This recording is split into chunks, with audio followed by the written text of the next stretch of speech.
Welcome everybody.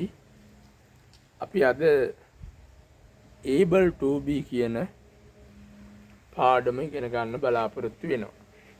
able to be පාඩමින් දක්වන්නේ හැකියාංශයේ භාවිතය.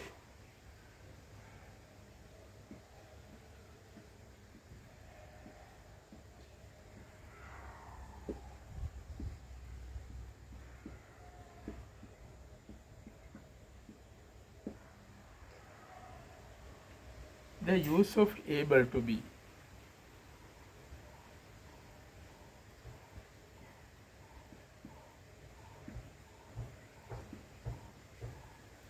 හැකියාංශයේ භාවිතය. can be වගේම able to be වලත් පුළුවන් කියන අදහස භාවිතා වෙනවා. ඉතින් මෙහෙම වාක්‍යයක් ගමු.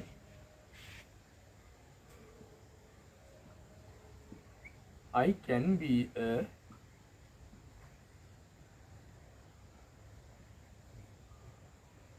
good boy. මට පුළුවන් හොඳ පිරිමි ළමයෙක් වෙන්න. මේක තවත් විදිහට කියනකොට I සමග am යෙදිලා able to be අරගෙන can be ඉවත් වෙලා a good boy කියන වචනේ. මේකේ තේරුම මට පුළුවන් වෙන්න හොඳ පිරිමි ළමයෙක්.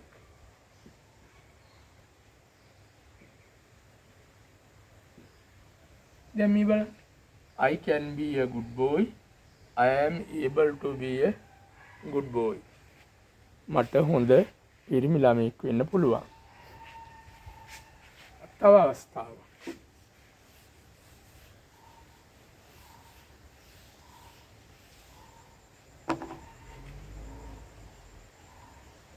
We can be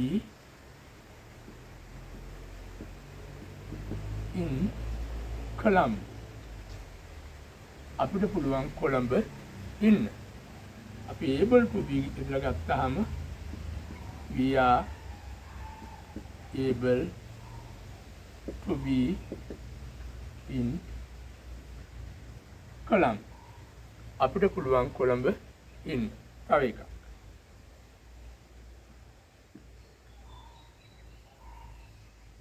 The book can be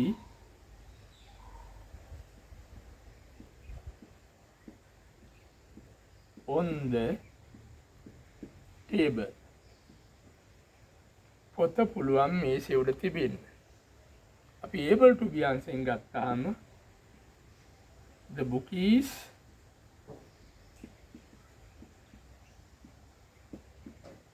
able to be on the table.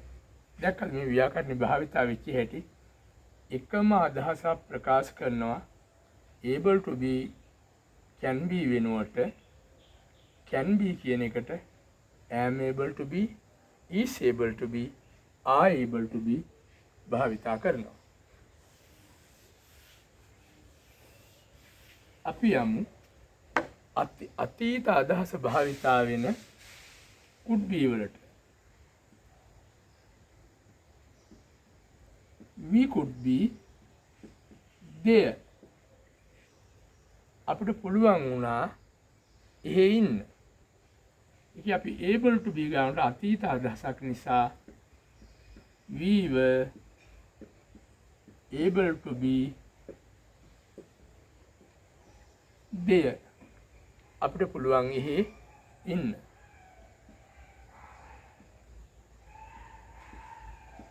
You could be clever. ඔබට පුළුවන් වුණා වෙන්න දක්ෂ. අපි අතීත අදහසක් තිබෙන නිසා you were able to be clever. ඔබට පුළුවන් වුණා දක්ෂ වෙන්න. could be කියන එකයි were able to be කියන එකයි ඒ දෙකම එකම අදහසක් දෙන්නේ.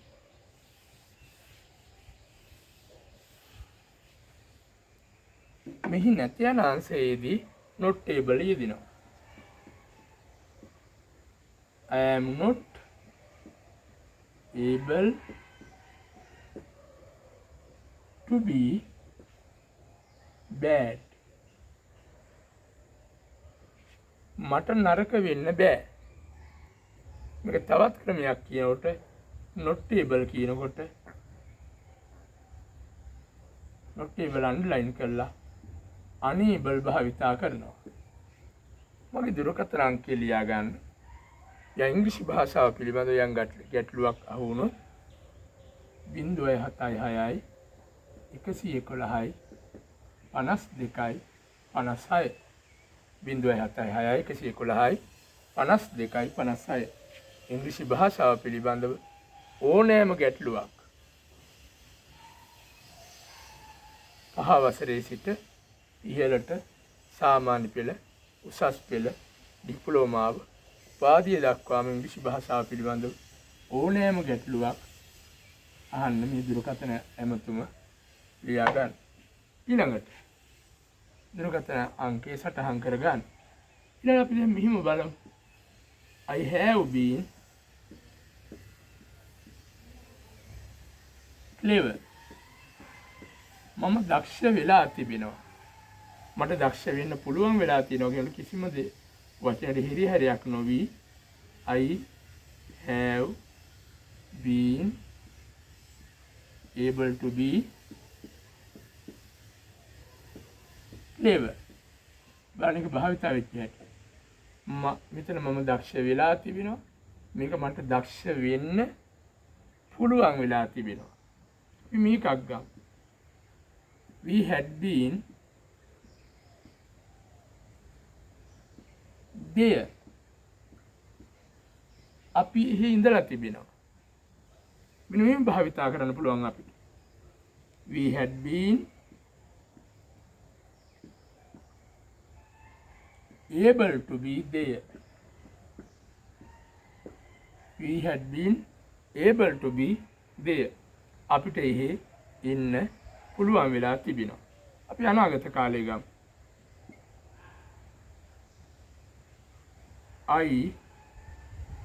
මේක අපිට එහි ඉන්න පුළුවන් වෙලා තිබුණා.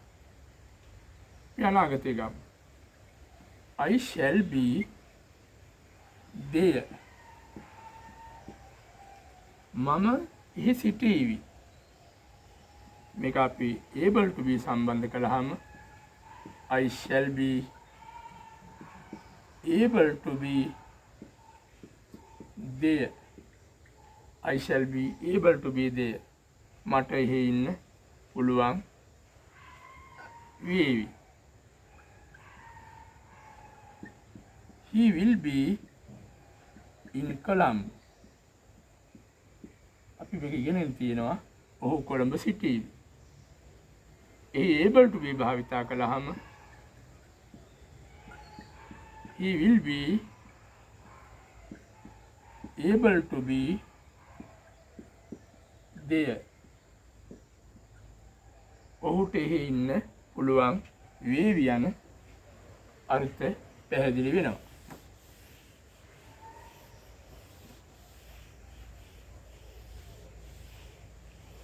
දැන් අපි පොඩි ව්‍යාකරණ වචන ආදාරලා තියෙනවා.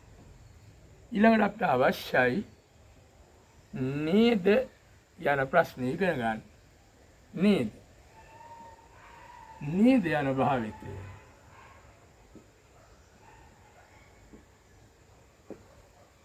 නේද යන භාවිතය. මෙහිදී මුලින්ම වාක්‍ය ඇතැන අංශයට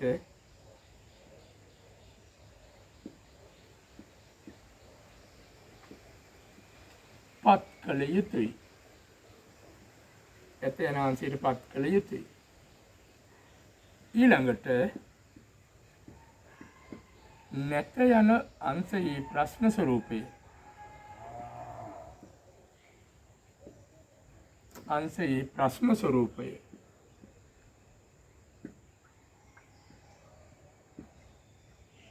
වාක්‍ය අගට කෙටියෙන් ඉදිරිපත් කරයි.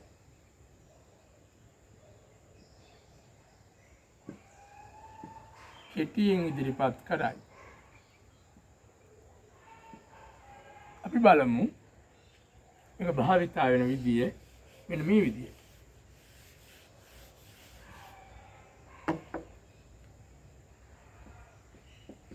He is clever. ඔහු දක්ෂයි. නේද කියනකොට නැත යන අංශයේ ප්‍රශ්න ස්වරූපයේ කෙටියෙන් isn't he? He is clever, isn't he? ඔහු දක්ෂයි නේද? He is in Colombo.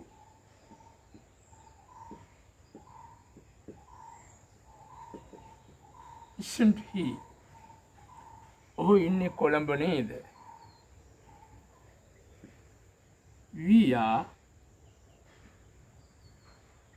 poor, aren't we? අපි දුප්පත් නේද? They are rich, aren't they? ඔවුන් පොසත් නේද? මේ නේද කියන යෙදුම වාක්‍ය ඇත යන අංශෙ මුලින්පත් කළා. නැත යන අංශයේ ප්‍රශ්න ස්වරූපයේ කෙටියෙන් අගට ඉදිරිපත් වෙනවා මේ විදියට.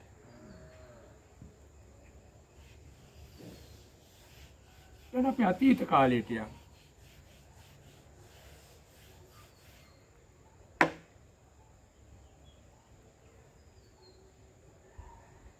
He was there. ඔහු එහි හිටියා. ඔහු එහි හිටියා නේද? He was there. Wasn't he? She was ready. ඇය සූදානම් වුණා. ඇය සූදානම් වුණා නේද? She was ready. Wasn't she? අපි මෙහෙම ගමු. They were in Mathura.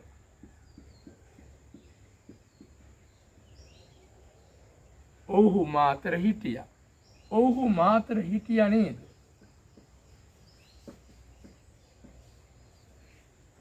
They were in Mathura, weren't they? You have been there. ඔබ එහි ඉඳලා තිබෙනවා. You have been there. Haven't you? ඔබ එහි ඉඳලා තිබෙනවා නේද?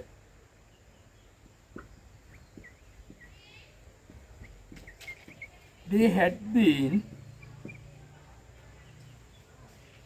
happy. ඔහු සතුටු වෙලා තිබුණා. They had been happy. Hadn't they? ඔහු සතුටු වෙලා තිබුණා නේද? She will be clever. ඇය දක්ෂ වේවි.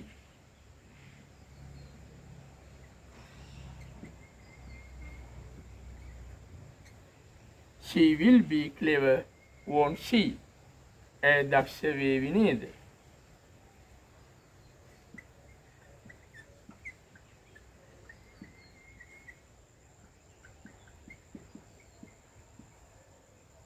They can be friends. ඔවුන්ට යාළුවෝ වෙන්න පුළුවන්. They can be friends. Can't they? ඔවුන්ට යහළුවෝ වෙන්න පුළුවන් නේද? මේ විදිහට මේ නේද කියන අවස්ථාව භාවිතයට ගන්න.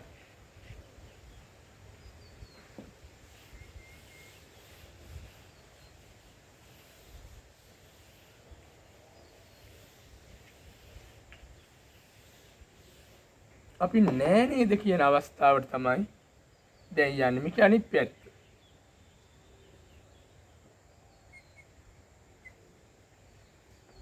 නෑ නේද? මෙහිදී මුලින් වාක්‍ය නැති වෙන අංශයටපත් කරනවා. He is not bad. ඔහු තරහා ඔහු නරක නෑ. නේද කියනකොට ඇත යන අංශයේ ප්‍රශ්නය කෙටියෙන් ඉදිරිපත් කරනවා. is he. He is not bad. is he. ඔහු තරහා නෑ නේද? She was at home. ඇය ගෙදර හිටියා. Was she. ඇය ගෙදර හිටියේ නෑ නේද? They haven't been there. ඔහු ඉඳලා නෑ එහෙ.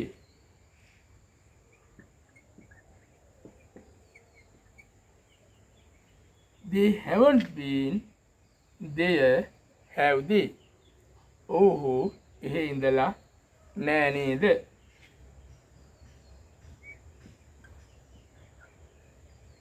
It will not be a problem.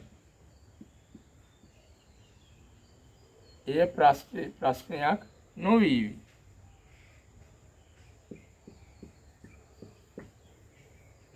It will not be a problem, will it? එය ප්‍රශ්නයක් නොවේවි නේද?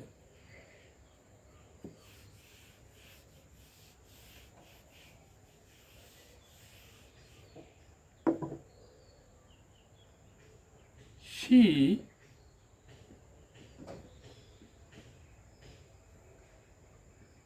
can't be at home.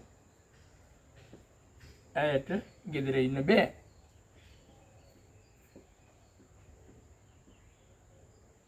She can't be at home, can she? ඇයට ගෙදර ඉන්න බෑ නේද? මේ නෑ නේද කියන එකට උදාහරණ සමූහයක් අපි ගත්තා. They couldn't be in the class. ඔවුන්ට බැරි වුණා පන්තියේ ඉන්න.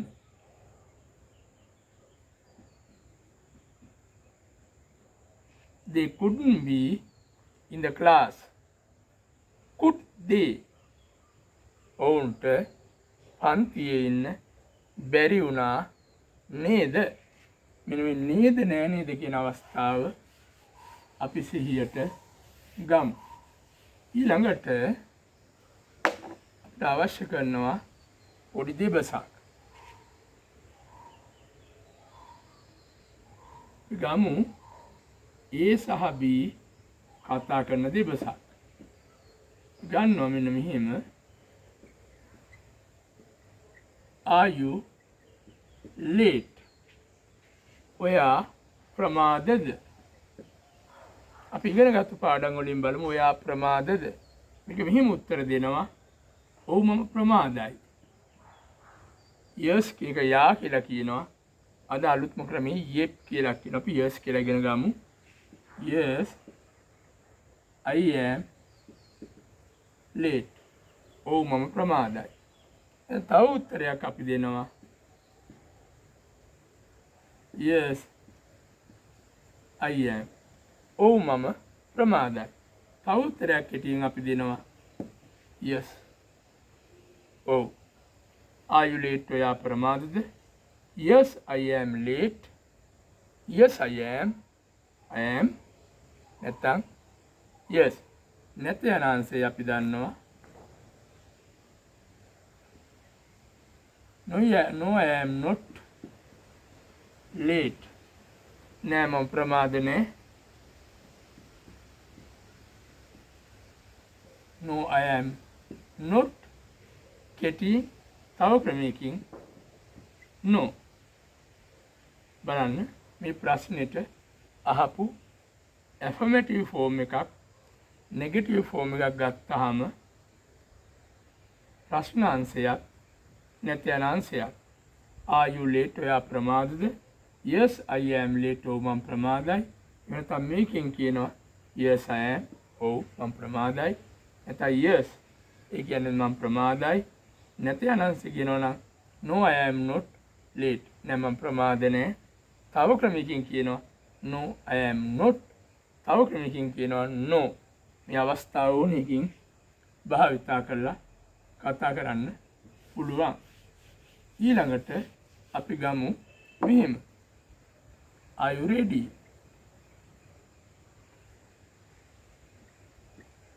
are you ready? ඔයා සූදානම්ද? උත්තරේ B උත්තර දෙනවා. yes I am ready. ඔව් මම සූදානම්. එහෙම නැත්නම් yes I am. ඔව් මම සූදානම්. ඊළඟ තව එකක් කියනවා yes. එහෙම නැත්නම් no I am not ready. නෑ මම සූදානම් නෑ. එතකොට තව කියනවා නම් no I am not. නෑ මම සූදානම් නෑ. තව එකක් කියනවා නම් no නෑ. නිසා මෙහෙම කතා කරන්න පුළුවන්. අපි යලි බලමු. are you ready? ඔබ සූදානම්ද? yes I am ready. ඔව් මම සූදානම්. එහෙම නැත්නම් yes I am. ඒත් ඔව් මම සූදානම්. එහෙම නැත්නම් yes ඒකත් එහෙමයි. එහෙම නැත්නම් no I am not ready. නෑ මම සූදානම් නෑ. no I am not. ඒත් මම සූදානම් නෑ. නැත්නම් කෙටියෙන්ම no.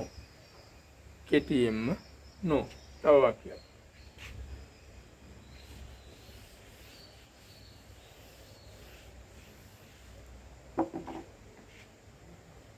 A සහ B කතා කරනවා. Is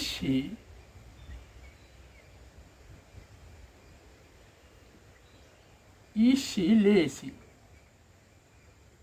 ඇය කම්මැලිද? උත්තර තුනක් දෙනවා. yes නැත්නම් yep නැත්නම් yeah. yes she is lazy. එහෙම නැත්නම් yes she is. yes she is. ඔව් ඇය කම්මැලි. එහෙම නැත්නම් yes.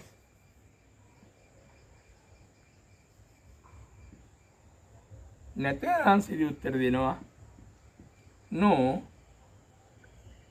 she isn't lazy. එහෙම නැත්නම් no she isn't. එහෙම නැත්නම්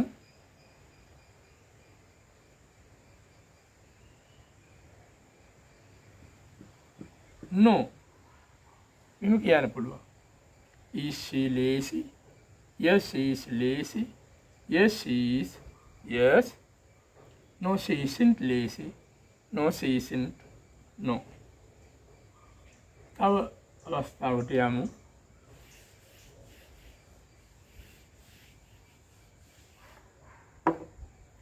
are they at home? are they at home. ඔව්හු ගෙදර ඉන්නවාද?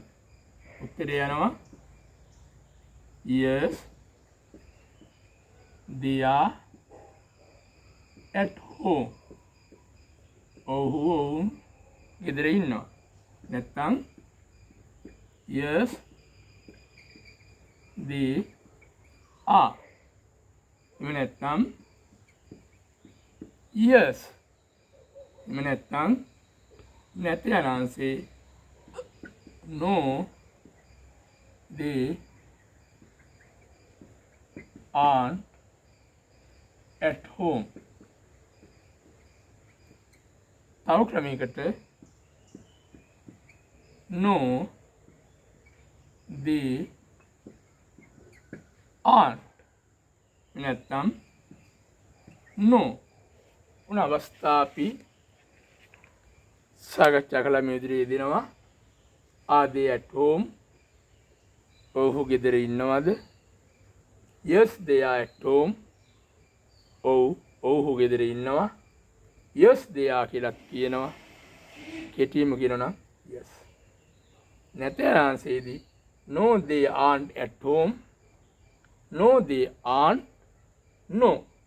මෙහෙම තමයි භාෂාවක් හැදිලා මේ ව්‍යාකරණ යන්නේ. එහෙනම් මේ විදියට හිතන්න කතා කරන්න පුරුදු වෙන්නට ඕනේ. මේ විදියට පුරුදු වෙන්නට ඕනේ භාෂාව හසුරන විදිය. එහෙනම් ඊළඟට අපි මෙහෙම ගමු. දැන් අපි අතීත කාලයෙන් යමු. A and B are speaking. මේ අපි ඉගෙනගත්තු ව්‍යාකරණ ක්‍රමය භාවිතා කරමින් අපි පටන් ගත්තා spoken පැත්තට හැරෙන්න. We decided to turn for speaking side using the grammars studied by us. Right. එසේනම් දැන් මෙහෙම අපි ගමු. ප්‍රශ්නයක් අහනවා. Are you were you අපි අතීතයට යන්න.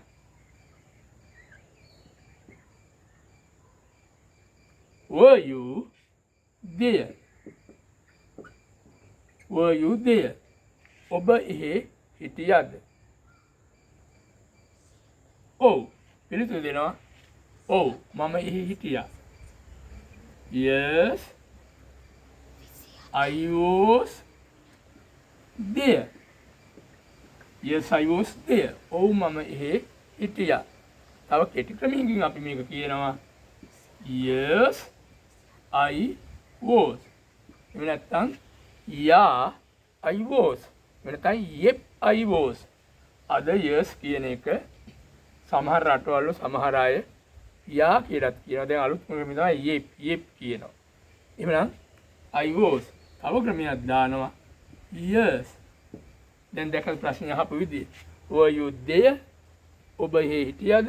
Yes I was there. ඔව් මම එහි හිටියා. Yes I was. ඔව් මම එහි හිටියා නැත්නම් yes. නැත්නම් yes. ඔව් හිටියා. නැත්නම් යන ආන්සර් එකේ අල්ලමු නෙගටිව් ෆෝම් එක. No I wasn't there. නෑ මම එහි හිටියේ නෑ. No I wasn't. නෑ මම හිටියේ නෑ. තව කෙටි ක්‍රමයකට කොහොමද කියන්නේ? No නෑ. එහෙනම් මේ ක්‍රමය භාවිතා කරනවා. පළවෙනි එක අපි ඇහුවා were you there? ඔබ එහි හිටියද? Yes I was there. ඔව් මම එහි හිටියා. Yes I was. ඔව් හිටියා. නැත්නම් yes. No I wasn't there. No I wasn't. No I wasn't. නැත්නම් no. මෙන්න මේ පාඩම් ටික අද අපි ව්‍යාකරණ පාඩම් ගොඩාක් කළා. මේ ව්‍යාකරණ පාඩම් ටික අපි මෙහෙම කරලා මේ ව්‍යාකරණ පාඩම් ටික අපි මෙහෙම කරගෙන ගිහිල්ලා ඊළඟට අපි භාවිතා කරනවා ව්‍යාකරණ වලට අනුව භාෂාව ඩේලිස් පුවත්පත ඇසුරෙන්. මගේ දුරකථන අංකය සටහන් කරගන්න 0.76යි 111යි 52යි 56 note 71 triple note 76 111 or triple ones 5256. Wish you all the best.